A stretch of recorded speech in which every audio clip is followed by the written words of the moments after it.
Hello everyone. Today I would like to share with you a new topic that is the Z transform. Why we need Z transform? Z transform is used to represent the frequency domain. This is because in the analysis, the frequency domain is extremely difficult using the S-plane representation. S-plane is referred to the Laplace transform because the signal or the system equation will contain the infinite long polynomials due to the characteristic infinite number of poles and zeros. So this infinite long polynomial can be solved or can be overcome using this Z transform, in which it can reduce the pole and zero to a finite number in the Z plane. So the purpose of Z transform is to map the any point of S equal to the sigma plus minus j omega in the S plane to a corresponding point Z in the Z plane by the relationship of Z equal to the exponent power of st. And this t is referred to the sampling period. Okay, the Z power of minus n equal to the exponent minus nt and st, which refer to the delay of n periods. Therefore, the Z transform of the x modulus t is given by this. The Z transform of the x t equal to the xz, so equal to the summation of the x and t power of z and power of minus n. So in order to simplify the equation, the n sample can be written as xn. So you have xz, okay, equal to the summation of the xn, z power of minus n. So if we have z equal to the r exponent j omega, we substitute the z, okay, from the formula. We substitute the z here with the r e j omega. So you have the summation of the xn r e j omega power of negative n. So we take out the exponent minus j omega, okay, n. So you have summation of the xn multiplied with the r power of minus n, and then in the bracket power exponent minus j omega n. So Z transform is used to analyze the discrete time system for finding the transfer function, stability, and digital network realization of the system. Now let's look at the example 5.1. Determine the Z transform for the analog input signal xt equal to exponent minus at and apply to a digital filter. Now let's look at the definition of the Z transform. The Z transform of a discrete time signal xn is defined as the power series. So this is the symbol of the Z transform. The transform of the xn is xz. So this is equivalent to summation of the minus infinity to infinity xn z power of minus n. So this z is referred to the complex variable. And this expression is referred to as two-sided Z transform because that is from minus infinity to infinity. So basically, Z transform has two types. One is two-sided and one is one-sided. So basically, Z transform have two-sided and one-sided. Okay, for two-sided, that is Z transform of the xn is equal to the xz, or this will equivalent to the summation from minus infinity to infinity xn z power of minus n. So this is equivalent to the summation of n equals 0 to infinity xn z power of minus n plus with summation n from minus infinity to minus 1 xn z power of minus n. So this is a two-sided because it consists of from minus infinity to minus 1.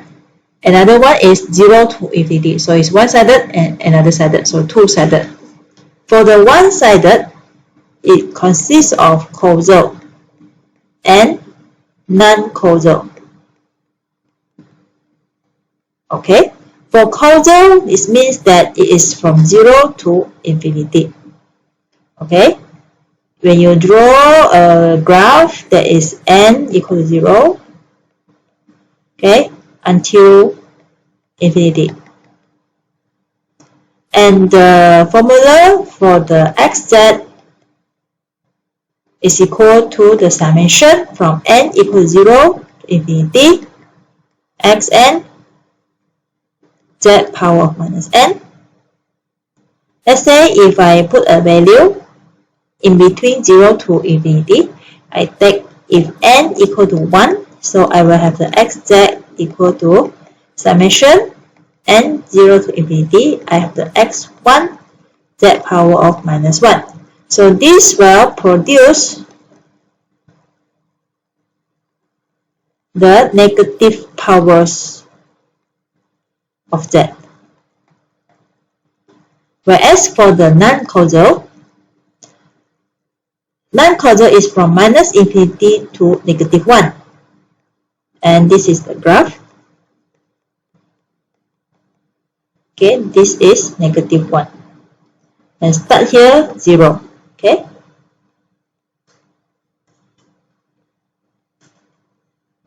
Okay, and then for the formula, that is xz equal to the summation n from minus infinity to minus 1 xn z power of minus n.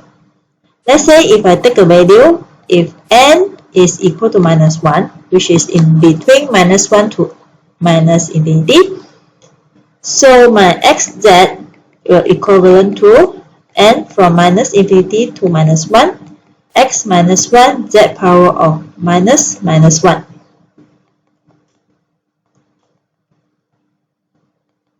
So that will x minus 1 and z power of 1.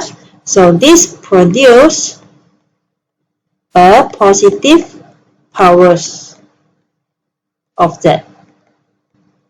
Okay. Next is about the definition of inverse Z transform.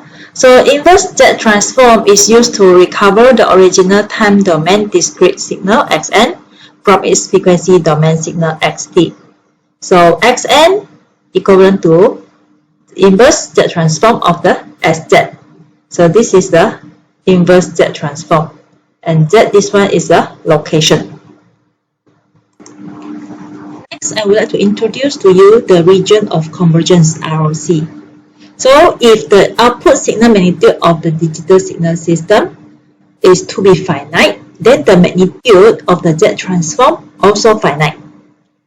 So the set of the Z value in the Z plane, the magnitude of the sz is finite. We call it as a region of convergence. The region of convergence must be bounded by the location of its pole. Okay, so this is the pole. So for example, Z transform of the unit step function un is given by this one.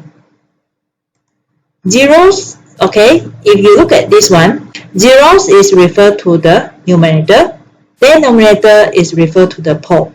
So the zeros value is the z equal to 0.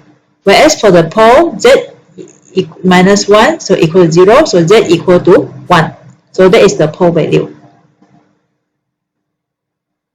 And the ROC of xz is the area outside the unit circle in the z plane. Pole is, we use the symbol, okay, this is the pole, cross symbol. Whereas the zeros, we use a symbol of circle. So this is the z plane. This is the z plane. And then it said that pole at z equal to 0. And then 0 at z equal to 0. Pole at z equal to 1 and pole at z equal to 0. So you need to find out the ROC via the properties of the ROC. And this one, in this example, the area outside the circle in the z plane, okay, is the ROC. These are the important properties of the ROC for the Z transform. So there are several properties that need to be considered in the Z transform. The first one is when xn is of finite duration, then the ROC is the entire Z plane except the possibly Z equals 0 and Z equal to infinity. What is meant by finite duration?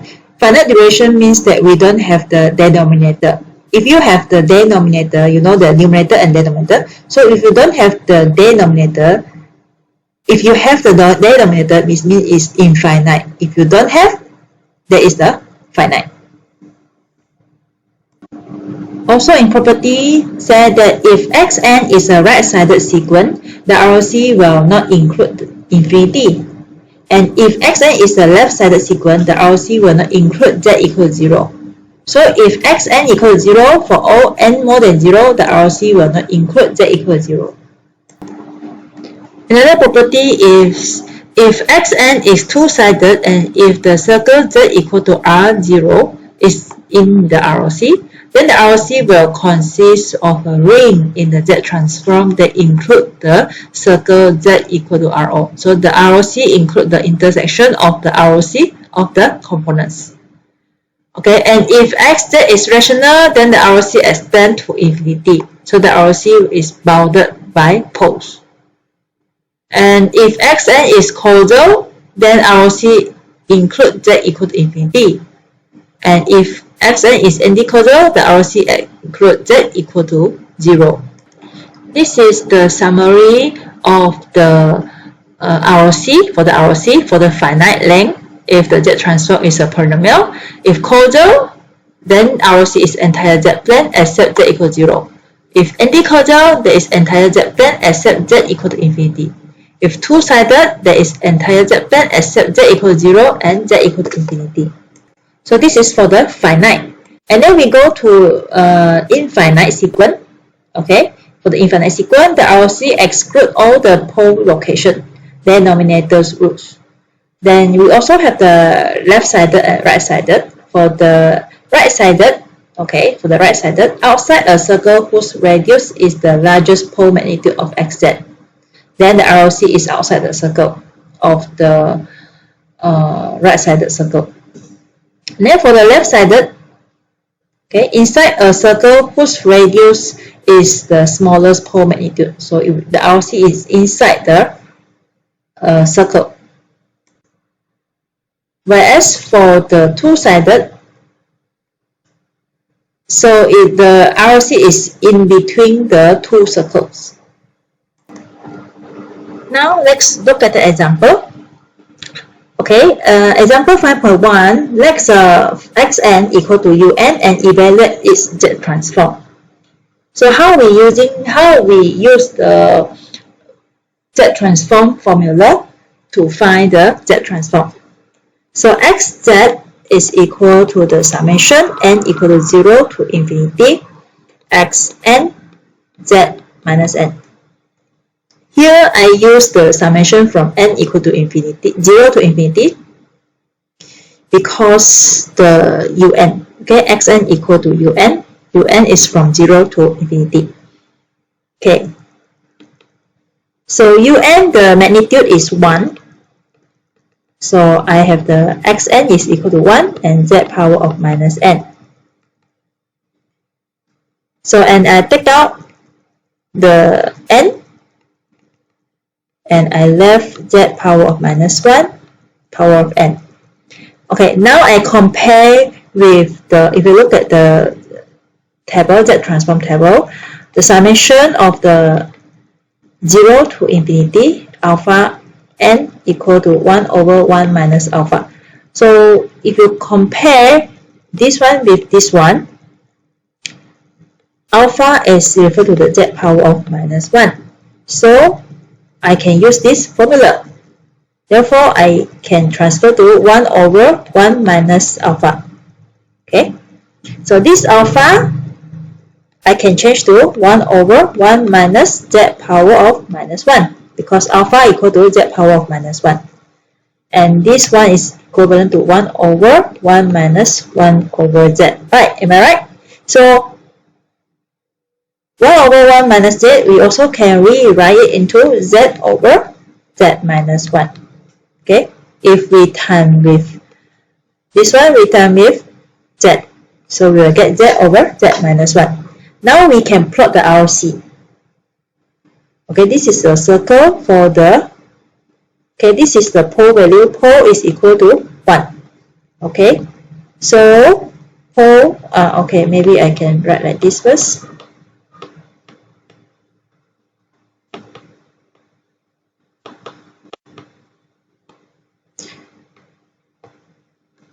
So Z, this is a Z, Z equal to zeros. So zeros, I use the symbol of 0, and pole, I use the symbol of cross. So Z, this one is equal to 0. So I put it here, 0. And cross Z equal to 1, so this is the value of 1. Then I put a cross here. Then I draw a circle. Okay, so this is the entire Z plane.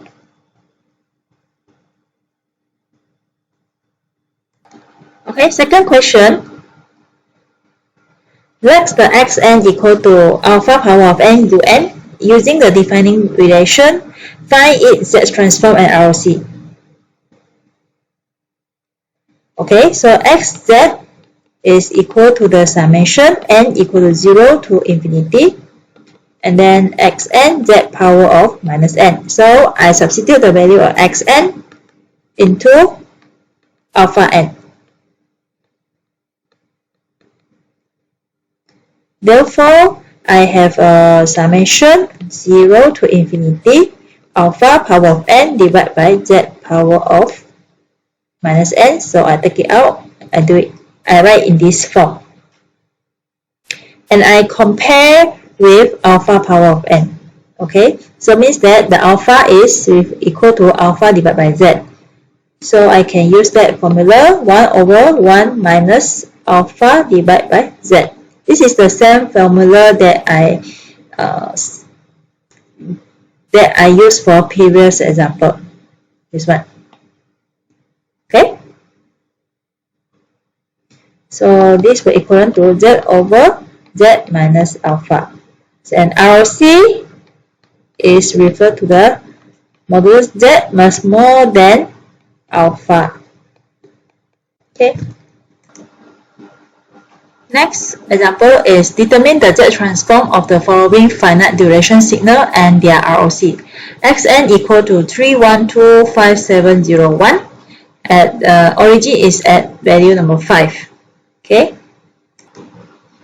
So this signal Xn is a two-sided because you have the left hand side and the right hand side. Okay, it's a two-sided signals. And the xz is referred to, if you write an xz, you refer to 3z power of 3, because this is minus 1, minus 2, minus 3 location. So 3z power of 3 plus z power of 2 plus 2z plus 5 plus 7z power of minus 1 plus z power of minus 3.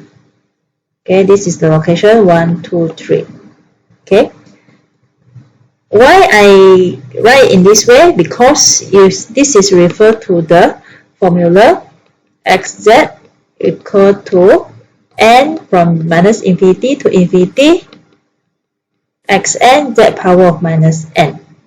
Okay, based on this formula, so I can transform this xn into the xz. Alright, so this is the when n equal to minus 3, so it's minus minus, so I have positive 3. And this one is location minus 2, so minus minus 2, I have the positive 2. So the ROC is the entire Z plane except at Z equal to 0 and Z equal to infinity. Second question, when xn equal to 125401 and origin at value 1. If you look at this signal, this is a causal signal from 0 to some value, so it's a causal signal. Again, we use the same formula, xz equal to the summation xn z power of minus n. We can transform to the xz, which is equivalent to the xz the z transform of the xn is equal to 1 plus 2z power of minus 1 plus 5 z power minus 2 plus 4 z power minus 3 plus, okay, so 0 we don't need because we don't have to need the value, and this is location number 5, so the amplitude is 1, so z power of minus 5. Also, the ROC is the entire z plane except at z equal to 0.